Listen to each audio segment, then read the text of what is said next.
মাত্র 10 মিনিটে শেষ। Simple, complex, compound, sentence, phrase, clause, subordinate clause, coordinate clause, A to Z. এই জিনিসটা এতটাই জটিল যে 90% স্টুডেন্ট এগুলোতে ভুল করে। সো চলো আজকে আমি তোমাদের এটা পানির মতো শেষ করাবো যে এই জীবনে এরপরে কখনো এই টপিকে আর কোনো দিন কোনো সমস্যা তোমাদের হবে না। সেন্টেন্স মূলত 3 প্রকার: সিম্পল, কমপ্লেক্স এবং কম্পাউন্ড। তো এটা এত জটিল, এটাকে সবাই মানে এলোমেলো করে ফেলে। তো চলো আমরা দেখি সিম্পল, কমপ্লেক্স, কম্পাউন্ড কি। তো প্রথমে আসে সিম্পল বাক্যে। আমরা একটু দেখি সিম্পল বাক্য কি। সিম্পল বাক্য হচ্ছে যেখানে একটি সাবজেক্ট থাকবে। কি থাকবে? একটি সাবজেক্ট থাকবে এবং একটা ফাইনাল ভার্ব থাকবে। একটা সাবজেক্ট, একটা ফাইনাল ভার্ব থাকবে। যেমন উদাহরণ কি? হি গোজ টু ভার্সিটি। তাহলে এখানে দেখো গোজ একটা হচ্ছে ভার্ব আর হি হচ্ছে একটা সাবজেক্ট। তার মানে একটা সাবজেক্ট, একটা ফাইনাল ভার্ব। এটা থাকলে হচ্ছে এটা একটা সিম্পল সেন্টেন্স। অনেকেই মনে করে যে না স্যার, বাক্যে যদি যখন বাক্যে মানে দুইটা সাবজেক্ট, দুইটা বাক্য থাকে তাহলে আমরা মনে করি না এটা কমপ্লেক্স। না, দুইটা বাক্য আছে না, তিনটা বাক্য আছে না, চারটা বাক্য আছে না, পাঁচটা বাক্য আছে, এটা তোমার দেখার বিষয় নয়। তোমার দেখার বিষয় একটা, যে কয়টা সাবজেক্ট আছে আর কয়টা ফাইনাল ভার্ব আছে। যেমন আমরা একটা বড় বাক্য নিচ্ছি, দেখো going to the market I buy a pen. আপাতত দৃষ্টিতে মনে হচ্ছে এটা কমপ্লেক্স সেন্টেন্স। না, এটা কিন্তু সিম্পল সেন্টেন্স। কিভাবে? কারণ সিম্পল সেন্টেন্সের সংখ্যাটা কি? একটা সাবজেক্ট থাকবে, একটা ফাইনাইট ভার্ব থাকবে। তাহলে দেখো তো এখানে সাবজেক্ট কয়টা? এই দেখো একটা সাবজেক্ট, এই একটা ফাইনাইট ভার্ব। আর এই গোয়িং কিন্তু একটা জিরান বা পার্টিসিপল, তো এটা হচ্ছে একটা নন ফাইনাইট ভার্ব। তাহলে এই যে একটা সাবজেক্ট, একটা ফাইনাইট ভার্ব, তার মানে সেটা হচ্ছে সিম্পল সেন্টেন্স। আশা করি সিম্পল সেন্টেন্স নিয়ে আর কখনো ভুল হবে না। একটা সাবজেক্ট, একটা ফাইনাইট ভার্ব, শেষ। কথা কি বোঝা গেছে? আর কয়টা, কত বড় বাক্য এটা কোনো দেখার বিষয় না। কতটা বাক্য এটা কোনো দেখার বিষয় না। জাস্ট একটা সাবজেক্ট, একটা ফাইনাইট ভার্ব হলেই সেটা হচ্ছে সিম্পল। ক্লিয়ার? এবার আসি আমরা পরের। তাহলে সিম্পল গেল, এবার হচ্ছে কমপ্লেক্স। কেমন? কমপ্লেক্সে আমরা যদি যাই, এবার আমরা কমপ্লেক্সে যাই। দেখো কমপ্লেক্স, কমপ্লেক্স মানে কি? কমপ্লেক্স মানে হচ্ছে একটি প্রিন্সিপাল ক্লজ থাকবে এবং একটি সাবঅর্ডিনেট ক্লজ থাকবে। স্যার এইটা আবার কি? একটি একটি একটি প্রিন্সিপাল ক্লজ, একটি সাবঅর্ডিনেট ক্লজ। আচ্ছা আমি একটু পরে বলছি। দেখো যেমন উদাহরণ দেখো, when go when I went to market I bought a pen। তাহলে এটা হচ্ছে কমপ্লেক্স। এখন কমপ্লেক্স বুঝতে গিয়ে যদি আমার phrase, clause, principal clause, subordinate clause এত কিছু লাগতেছে, তাহলে চলো আমরা এটা একটু ফ্রেজ ক্লজটা একটু বুঝে আসি। কেমন? ক্লজটা একটু বুঝে চলে আসি। কেমন? জাস্ট 1 মিনিট নিব, ক্লজটা একটু বুঝে নিই। কেমন? আপনারা বলছি কমপ্লেক্স মানে হচ্ছে একটা প্রিন্সিপাল ক্লজ থাকবে এবং একটা সাবঅর্ডিনেট ক্লজ থাকবে।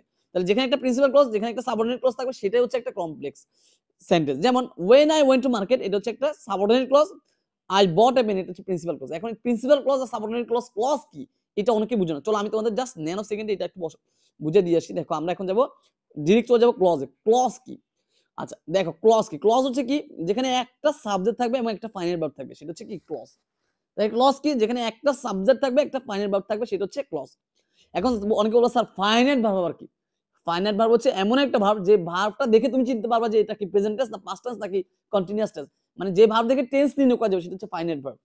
যেমন উদাহরণ দেখো, আই ওয়ান্ট দিস বুক। তাহলে এই ওয়ান্ট দেখে আমরা বুঝতে পারছি না এটা প্রেজেন্ট টেন্স, তার মানে এটা টেন্স চিনা যাচ্ছে, তার মানে এটা হচ্ছে একটা ফাইনাইট ভার্ব। তাহলে দেখো একটা সাবজেক্ট, একটা ফাইনাইট ভার্ব, তার মানে এটা হচ্ছে একটা কি? ক্লজ। তাহলে আমি সবাইকে বুঝতে পারছি, যারা একদম কিছুই পারে না, জাস্ট রিডিং করতে পারে, আমি তাদেরকে উদ্দেশ্য করে ক্লাস নিই। সো এটা খেয়াল করো, ক্লজ মানে কি? যেখানে একটা সাবজেক্ট থাকবে এবং একটা ফাইনাইট ভার্ব থাকবে, সেটা হচ্ছে ক্লজ। যেমন আই ওয়ান্ট দিস বুক। এখন ক্লজ তো বুঝছি, ক্লজের ক্লাসিফিকেশনটা একটু বুঝতে হবে। কেমন? ক্লজের ক্লাসিফিকেশন আমি সহজ করে বলছি, এইটা হচ্ছে সবচেয়ে গুরুত্বপূর্ণ, এটা একটা আলাদাই ক্লাস, কিন্তু আমি একটু শর্ট করে এখানে বুঝাচ্ছি। সুতরাং এটা একটু বোঝার চেষ্টা করো। এখানে খেয়াল করো, ক্লজ 3 প্রকার। ক্লজ কয় প্রকার? 3 প্রকার। ক্লজ কয় প্রকার? 3 প্রকার। 1 principal clause, 2 subordinate clause, 3 coordinate clause. কি বলছি? ক্লজ 3 প্রকার। 1 principal clause, 2 subordinate clause, 3 coordinate clause. আপাতত এগুলোর নামগুলো দেখে মাথা ঘুরে এলো, এগুলো একটা পান্তা মাথার মতো জিনিস। আমি 1 ন্যানো সেকেন্ডে করে দিচ্ছি, তুমি যদি সত্যি একটু মনোযোগ দাও তাহলে শেষ করতে পারবা। এখন দেখো প্রথমে আসে প্রিন্সিপাল ক্লজ। প্রিন্সিপাল ক্লজ কি? যেখানে একটা সাবজেক্ট থাকবে এবং একটা ফাইনাল ভার্ব থাকবে। তার মানে যেটাই ক্লজ সেটাই প্রিন্সিপাল ক্লজ, যেটাই ক্লজ সেটাই প্রিন্সিপাল ক্লজ। আমরা একটু আগে ক্লজের সংজ্ঞা শিখছি না, যেখানে একটা সাবজেক্ট থাকবে, একটা ফাইনাল ভার্ব থাকবে। ফাইনাল ভার্ব কি? যেটা দিয়ে টেন্স চিনে যাবে। তাহলে দেখো একটা সাবজেক্ট, একটা ফাইনাল ভার্ব থাকলে সেটা হচ্ছে প্রিন্সিপাল ক্লজ। তার মানে যেটাই ক্লজ সেটা কি? Principal clause. এবার আসো সাবঅর্ডিনেট ক্লজ, খুবই গুরুত্বপূর্ণ, খুবই গুরুত্বপূর্ণ। সাবঅর্ডিনেট ক্লজ কি? দেখো একটি ক্লজ মার্কারের পরে একটা প্রিন্সিপাল ক্লজ থাকবে, অর্থাৎ যে বাক্যে একটা প্রিন্সিপাল ক্লজ থাকবে তার আগে শুধু একটা ক্লজ মার্কার থাকবে। কেমন? যেমন উদাহরণটা একটু দেখি, when I go to the market I bought a pen। তাহলে দেখো তো, এই দেখো এই I bought a pen, দেখো একটা সাবজেক্ট, একটা ভার্ব। একটা ফাইনাইট ভার্ব, তাহলে এটা হচ্ছে একটা ক্লজ। এই ক্লজের আগে দেখো একটা, এটাও কিন্তু একটা clause, I go to market, তাহলে আই গো, আর এই দেখো এই সাবজেক্ট এই ভার্ব। তো ক্লজের আগে, এই ক্লজের আগে যখন দেখো একটা এই যে একটা ক্লজ মার্কার চলে আসছে, তাহলে এটা হচ্ছে সাবঅর্ডিনেট ক্লজ। আমার কথা বুঝতে পারছো? সিম্পল, একটা ক্লজের আগে শুধু একটা ক্লজ মার্কার থাকবে, ঠিক আছে কিনা? আচ্ছা, এবার আসলে আমরা কোঅর্ডিনেট ক্লজ খেয়াল করি। কোঅর্ডিনেট ক্লজটা কি? দেখো কোঅর্ডিনেট ক্লজ মানে কি? দুইটা ক্লজ, এই যে একটা ক্লজ, একটা ক্লজ, দুইটা ক্লজকে একটা কনজাংশন দ্বারা যুক্ত হলে, দুইটা ক্লজ কিন্তু মাঝখানে একটা কনজাংশন যুক্ত হবে, অর্থাৎ দুইটা ক্লজকে একটা কনজাংশন যখন যুক্ত করবে সেটা হচ্ছে কোঅর্ডিনেট ক্লজ। যেমন উদাহরণ হিসেবে দেখো, I sent him A email, তাহলে দেখো একটা সাবজেক্ট একটা ভার্ব, তাহলে এটা একটা ক্লজ। হি রিপ্লাইড, তাহলে হি একটা সাবজেক্ট আর রিপ্লাই একটা ভার্ব, তাহলে কি এই দেখো একটা সাবজেক্ট একটা ভার্ব, তাহলে এই একটা এখানে একটা ক্লজ পাইছি, এখানে একটা ক্লজ পাইছি, এবং দুইটা ক্লজ মাঝখানে কি এই এন্ড নামক কনজাংশন দ্বারা যুক্ত হইছে, সেটা হচ্ছে কি তোমার কি, এটা হচ্ছে তোমার কি, তাহলে এটা কি হলো? Coordinate clause. বুঝা গেছে? তার মানে দুইটা ক্লজের মাঝখানে যখন একটা কনজাংশন আসবে, অর্থাৎ দুইটা ক্লজ যখন একটা কনজাংশন দ্বারা যুক্ত হবে, তখন সেটাকে বলে কোঅর্ডিনেট ক্লজ। এখন এখানে একটা সমস্যা থেকে গেছে, সেটা হচ্ছে স্যার সাবঅর্ডিনেট ক্লজ তো আপনি বুঝেছেন, আমি বুঝছি যে একটা ক্লজ মার্কার, অর্থাৎ প্রিন্সিপাল ক্লজের আগে একটা ক্লজ মার্কার থাকবে। এখন প্রশ্ন, স্যার ক্লজ মার্কার আবার কি? চলো আমরা একটু ক্লজ মার্কারটা জেনে রাখি, অনেকে আবার ক্লজ মার্কার বুঝুন। আমি একদম বললাম তো, জাস্ট রিডিং যারা পড়তে পারে তাদের উদ্দেশ্য করে ক্লাস নিই, এই জন্য আমার সবকিছু শুনে থেকে বুঝাতে হয়। কেমন? আমি এটা বলবো না যে তুমি এটা আগে থেকে জানো, আমি তোমাকে দৌড়ে দৌড়ে বুঝাবো। এখন আসলে ক্লজ মার্কার মানে কি? সাধারণত রিলেটিভ প্রোনাউন গুলো হচ্ছে একটা ক্লজ মার্কার, যেমন when, who, which, that, hmm, what, এই যে রিলেটিভ প্রোনাউন গুলো আছে, কেমন, এগুলাকে বলে ক্লজ মার্কার। এছাড়া আরো কিছু ক্লজ মার্কার আছে, দো, অল দো, বিকজ, দো, অল দো, বিকজ, সিন্স, ইফ, এজ, অর্থাৎ এই যে ওয়ার্ড যেগুলো বলছি রিলেটিভ প্রোনাউন, দো, অল দো, এজ, ইফ, সিন্স, এগুলা যদি থাকে, এগুলা একটা প্রিন্সিপাল ক্লজের আগে যদি এই ওয়ার্ডগুলো থাকে, তাহলে সেটা হচ্ছে সাবঅর্ডিনেট ক্লজ। কথা কি বুঝাতে পারছি? ওকে, তাহলে আমরা সিম্পল গেল। সিম্পল মানে হচ্ছে একটা কি, সিম্পল মানে হচ্ছে একটা তোমার সাবজেক্ট, একটা ফাইনাল ভার্ব, শেষ। এখন আমরা আসবো কমপ্লেক্স। কমপ্লেক্স হচ্ছে কি, একটা প্রিন্সিপাল ক্লজ আর একটা সাবঅর্ডিনেট ক্লজ, শেষ। এখন আমরা আসছি সর্বশেষ কম্পাউন্ডে। এখন আসলে আমরা কম্পাউন্ডে একটু বোঝার চেষ্টা করি, কেমন? সো আমরা যদি একটু কম্পাউন্ডে যাই, সর্বশেষ একদম, এখানে আমাদের সেন্টেন্স অধ্যায়টাই শেষ। কম্পাউন্ডটা কি? কম্পাউন্ড হচ্ছে কি, একটু আগে যে কোঅর্ডিনেট পড়ছে সেটার মতোই, দুইটা প্রিন্সিপাল ক্লজ একটি কনজাংশন দ্বারা যুক্ত থাকবে।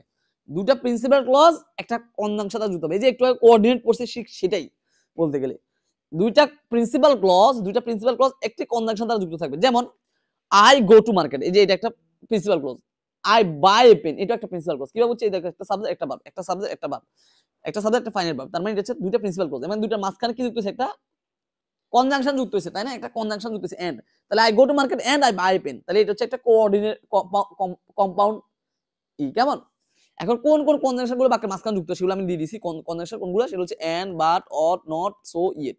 তাহলে এই কনজাংশন গুলো যদি বাক্যের মাঝখানে আসে, তাহলে সেটা হচ্ছে কম্পাউন্ড। তাহলে কি আমি ক্লাসটা একদম সামারি করে দিচ্ছি। আমাদের আজকে ছিল সিম্পল কমপ্লেক্স কম্পাউন্ড। সিম্পল মানে কি? সিম্পল মানে হচ্ছে একটা সাবজেক্ট একটা ফাইনাল ভার্ব। কমপ্লেক্স মানে কি?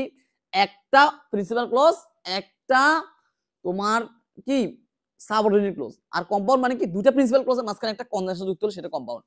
আর ফ্রেজ কি? ক্লজ কি? ফ্রেজ মানে যেখানে ফাইনাল ভার্ব থাকবে না, নন ফাইনাল ভার্ব থাকবে, যেমন আইজিবি, ইনফিনিটিভ, জিরেন্ট থাকবে। আর ক্লজ মানে কি? ক্লজ মানে হচ্ছে যেখানে একটা ফাইনাইট ভার্ব আর একটা সাবজেক্ট থাকবে। ক্লিয়ার? বুঝা গেছে? এখন ক্লজ আবার তিন প্রকার: principal clause, subordinate clause, coordinate clause. Principal clause মানে কি? একটা সাবজেক্ট একটা ফাইনাইট ভার্ব। আর সাবঅর্ডিনেট ক্লজ মানে কি? সাবঅর্ডিনেট ক্লজ মানে হচ্ছে তোমার একটা সাবঅর্ডিনেট ক্লজ মানে হচ্ছে কি বলতো? একটা ক্লজের আগে একটা প্রিন্সিপাল ক্লজের আগে একটা ক্লজ মার্কার থাকবে। ক্লজ মার্কার কোনগুলা? Which, who, hmm, relative pronoun, all, দো, সিন্স, এজ, এগুলো হচ্ছে ক্লজ মার্কার। তাহলে তো সবাই বুঝতে পারছো, আশা করি তোমাদের কাছে এটা পান্তাভাত হয়ে গেছে।